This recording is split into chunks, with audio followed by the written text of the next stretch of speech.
Hi అండి, నమస్తే. Welcome to Vishali wonder channel. ఈరోజు నేను మనకి సీజనల్గా దొరికే సీతాఫలంతో బాసుంది చేసి చూపించబోతున్నానండి. చాలా టేస్టీగా ఉంటుంది. అలాగే సీతాఫలాన్ని మనం సీజనల్గా దొరికినప్పుడల్లా తీసుకుందాం వల్ల అందులోని విటమిన్ సి, విటమిన్ ఏ, అలాగే మినరల్స్ అన్నీ కూడా ఎక్కువగా మనకి లభిస్తుందండి. హెయిర్ గ్రోత్కి చాలా హెల్ప్ అవుతుంది. హై బ్లడ్ ప్రెషర్ని కూడా చాలా కంట్రోల్ చేస్తుందండి.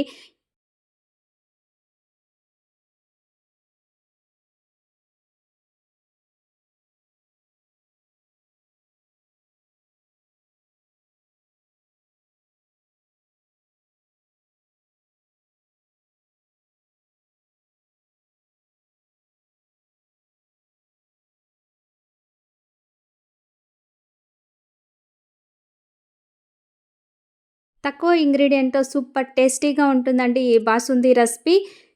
ఒక్కసారి అందరూ కూడా తప్పకుండా ట్రై చేసి చూడండి. ఈ రెసిపీ కోసం నేను బాగా పండిన సీతాఫలంని తీసుకున్నానండి. మాకైతే విలేజెస్‌లో ఎక్కువగానే దొరుకుతూ ఉంటాయి కదండీ! ఎలాంటి డబ్బులు పెట్టాల్సిన అవసరం లేదండి. చూడండి, బాగా పండిన సీతాఫలంని తీసుకొని ఒక బౌల్ తీసుకొని అందులో ఒక స్పూన్ తీసుకొని ఇలా సీడ్స్ అన్నీ కూడా రిమూవ్ చేసేసి బౌల్‌లో వేసుకుంటున్నానండి. సీడ్స్‌ని రిమూవ్ చేయడం కూడా చాలా ఈజీనే అండి. ఒక విస్కర్ తీసుకొని విస్క్ చేస్తూ ఉంటే సీడ్స్ అన్నీ కూడా రిమూవ్ అవుతుందండి. లేకపోతే ఒక స్ట్రైనర్ తీసుకొని స్ట్రైనర్‌లో వేసి మనం కలుపుతూ ఉంటే కూడా ఈజీగా సీడ్స్ అన్నిటిని కూడా మనం రిమూవ్ చేసేసేయొచ్చునండి. ఈజీగా సీడ్స్ అన్నీ రిమూవ్ చేసిన తర్వాత ఈ సీతాఫలం పల్ప్ అంతా కూడా సపరేట్‌గా పెట్టేసుకున్నానండి. ఇప్పుడు ఒక బౌల్‌లో ఫుల్ ఫ్యాట్ మిల్క్ 1/2 లీటర్ తీసుకున్నానండి. ఫుల్ ఫ్యాట్ మిల్క్ తీసుకుంటేనే మనకి బాసంది చాలా టేస్టీగా ఉంటుందండి. ఇలా మరుగుతున్నప్పుడు 1/4 టీ స్పూన్ బేకింగ్ సోడా, అలాగే కొద్దిగా కుంకుమ పువ్వు యాడ్ చేసుకుంటున్నానండి.